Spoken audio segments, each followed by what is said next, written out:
तो 2 से 3 आलू इस्तेमाल करते हुए बग़ैर चिकन के, बग़ैर अंडों के एक मज़ेदार सा ऐसा स्नैक बनाएंगे जो कि बहुत ही क्रिस्पी और क्रंची होता है। आप इसको बना के स्टोर भी कर सकते हैं। आज आपके साथ शेयर करूंगी बहुत ही क्रिस्पी पोटैटो डोनट्स की रेसिपी, लेकिन इसको बनाना बहुत ही सिंपल है और मसाले तो इसके अंदर जाते हैं बिल्कुल ही 2-3। तो चलें जी, रेसिपी को स्टार्ट करते हैं। बिस्मिल्लाहिर्रहमानिर्रहीम। अस्सलाम वालेकुम and welcome back to my YouTube channel. मैं हूं सदरा और आज आपके साथ शेयर करूंगी एक मज़ेदार सी ऐसी रेसिपी जो बच्चों को लंच बॉक्स में देनी हो, चाय के साथ कुछ चटपटा खाने का मूड हो, रोटी के साथ या फिर चावलों के साथ भी आप इस मज़ेदार सी रेसिपी को एंजॉय कर सकते हैं।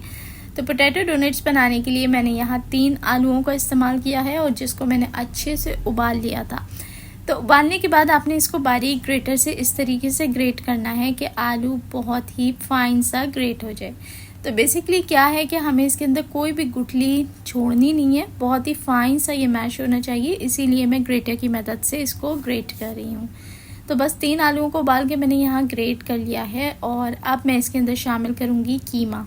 ये मैंने तकरीबन 300 ग्राम बीफ का कीमा लिया था और इसको मैंने सिंपली सिर्फ पानी के अंदर उबाल लिया है, अदरक लहसुन ऐड करके और हल्का सा नमक ऐड करके।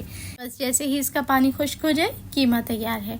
कीमा ऐड करने के बाद इसमें 1 शिमला मिर्च बिल्कुल बारीक सी चॉप कर लें और वो शामिल कर दें। स्पाइसेस में ऐड करेंगे आधा चम्मच काली मिर्ची का पाउडर, आधा चम्मच सफ़ेद मिर्च का पाउडर, आधा चम्मच नमक, कुटी लाल मिर्च शामिल करूँगी मैं 1 चम्मच और चिकन पाउडर ऐड किया है 1 चम्मच। अब सभी चीज़ों को अच्छे तरीके से आपने मिक्स कर लेना है। ये स्नैक्स इतने मज़ेदार बनते हैं कि जो एक खाएगा ना वो आपसे इसकी रेसिपी तो ज़रूर पूछेगा। और अगर बच्चों को आप ये टिफ़िन बॉक्स में देते हैं ना तो बस बच्चों की तो ईद हो जाएगी। चलें जी, अच्छे तरीके से इसको आपने मिक्स करना है और मिक्सिंग इसकी इतनी अच्छी होनी चाहिए कि कीमा आलू के साथ बहुत अच्छे तरीके से वेल कंबाइन हो जाए। तो यहाँ देखें मैंने इसे अच्छा सा मिक्स कर लिया है। अब चलते हैं इसके डोनट्स बनाने की तरफ। तो अगर तो किसी के पास डोनट कटर है तो वो सिंपली इस जगह पर डोनट कटर का इस्तेमाल करके झटपट से डोनट बना सकता है, लेकिन मेरी वो बहनें जिनके पास कटर की सहूलत मौजूद नहीं है उनके लिए भी सीधा और आसान सा सोल्यूशन है। सिंपली आपने एक टिक्की सी बना लेनी है, जैसे कि हम कोफ्ते के लिए या शामी कबाब के लिए बनाते हैं। बस उसी तरीके से कोई भी बॉटल का कैप ले लें और बीच में से इस तरीके से दबाते हुए आर पार कर लें। अगर यहाँ पर इस स्टेज पे थोड़ा सा भी कोई डोनट टूटता है किसी साइड से या फिर साइडें डैमेज होती हैं तो आपको फिक्र करने की ज़रूरत नहीं, ये इतना सॉफ्ट होता है। हल्का सा हाथों की मदद से सेट कर लें, क्योंकि इस स्टेज पे इसके अंदर ना ही मैंने अंडा ऐड किया है और ना ही बाइंडिंग के लिए कोई और चीज़ शामिल की है। तो बस इस तरीके से आप रेडी करें और सारे ही बना के रेडी कर लें। तो मैंने इस मटेरियल से तकरीबन 12 डोनट्स बना के रेडी किए हैं। तो यहाँ अब कोटिंग के लिए मैं शामिल करूँगी 1 चम्मच कॉर्नफ्लोर और 1 बड़ा चम्मच मैदा, साथ ही थोड़ा पानी लेके अच्छे से मिक्स करना है। अब क्योंकि इसके अंदर कोई बाइंडिंग एजेंट ऐड नहीं किया तो इसलिए मैं आपको यहाँ पर दोनों तरीके से बताऊँगी कि क्या मिस्टेक आपने नहीं करनी। पानी अगर आप बहुत ही पतला रखेंगे तो क्या होगा कि इस तरीके से अंदर एब्जॉर्ब होता जाएगा और आलू गीला हो जाएगा, तो इसको संभालना थोड़ा मुश्किल हो जाएगा। तो आपने इस तरीके से नहीं करना।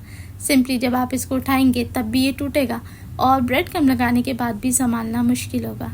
मुझे क्योंकि पता था इसलिए मैंने इसको बाद में सेट कर लिया था। अब ये सही तरीका देखें, कॉर्नफ्लोर और मैदे वाले मिक्सचर को आपने कम से कम इतना थिक रखना है कि ये जाते ही ऊपर चिपक जाए और बहने ना लगे साइडों से। बस जैसे ही होगा तो आपने इसको इजीली उठा लेना है और अब ये इजीली उठ भी जाएगा।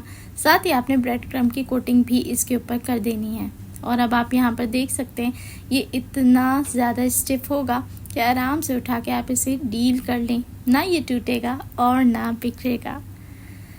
तो यहाँ पर आप लोगों को बताना चाहूँगी इस स्टेज पे आप चाहें तो इसको 1 हफ्ते के लिए आराम से फ्रीज़ भी कर सकते हैं किसी एयर टाइट कंटेनर के अंदर। और यहाँ पर ये बता दूँ कि अगर तो आलू और डोनट का मिक्सचर बहुत मेल्ट हो रहा हो या स्लिपरी हो रहा हो तो आप इस तरीके से बना के पहले उसको 10 मिनट फ्रीज़ कर लीजिए। तो यहाँ देखें अल्हम्दुलिल्लाह सारे डोनट्स बन के तैयार हैं। तो जनाब, अगर रेसिपी आपको अच्छी लग रही है और आपको लगता है कि आज आपने मुझसे कुछ नया सीखा, तो जल्दी से करें इस चैनल को सब्सक्राइब और वीडियो को लाइक भी कर दीजिए और अपने दोस्तों के साथ शेयर करना बिल्कुल ना भूलें। तो चलते हैं अब इसको फ्राई करने की तरफ। तेल आपने अच्छा तेज़ गरम रखना है। ठंडे तेल के अंदर तो आपने बिल्कुल ऐड नहीं करना और मीडियम आंच पे इसको फ्राई करते रहें जब तक ये एक तरफ से अच्छा सा क्रिस्पी ना हो जाए। जब ये क्रिस्पी हो जाए और थोड़ा आपको नीचे की एजेस से गोल्डन ब्राउन कलर नज़र आना शुरू होना, बस तभी आपने इसकी साइड को पलटना है ताकि ये दूसरी तरफ से भी गोल्डन ब्राउन हो जाए। और क्रिस्पी तो ये कितना है, बस ये आगे जाके मैं आपको खुद चेक कराऊंगी।